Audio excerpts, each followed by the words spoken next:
and what they did. And it started off with just scrolling text or a nice picture, some graphics. After that happened, people started to put little graphic effects like sort of bouncing letters or what they call copper bars, just to say who they are. And then they'd have a scrolling greeting text sort of saying what they're about and who they're trying to communicate to, and greets to their friends and all that kind of stuff. And a lot of these floppy disks were like traded local schools and among friends and things like that. So piracy was really big, because a lot of the games were easily copied and easily cracked. It was a technical achievement. So often you'd get these kids who cracked the games, they'd form egos, and then they'd get into teams and groups where they'd make their own systems of copying games and then releasing them with their own titles at the start. Now what I'm going to do is show you one of the first demos, which is basically an evolution of these introductions on the copied games. But instead of having a game on there, what they do is fill a whole disc with music, content, graphics and art, and sometimes just scrolling greets, sometimes insults and things like that as well. So I'll show you the first one. This one's called Mega Demo by the Space Pigs, and came out in 1990, and it was released on the PC. So I'll just show you a bit of this one first.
The early demos are really kind of primitive, and as you can see it was just a bouncing logo and a bit of text going across.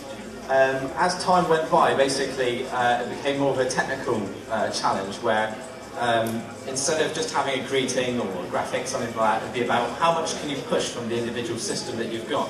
So when people made these full discs of content, they basically said how can we make it more interesting and appealing and visually exciting for anyone who's watching it. And it was it was basically about pushing hardware to the limit. So what I'll show you now is one of the slightly later ones. That one's 1990, the next one I'll show you is from 1994.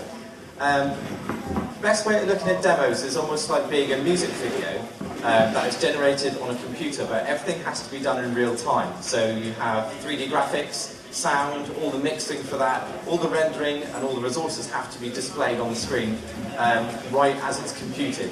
And that was one of the technical challenges for a lot of people producing demos. So I'll show you another demo now called Crystal Dream 2 by Triton. And I'll let it play a little bit longer because although the other one's just a greeting demo, this one has a stronger production value and it will be about having the best art and the best soundtrack. So this one's Crystal Dream 2.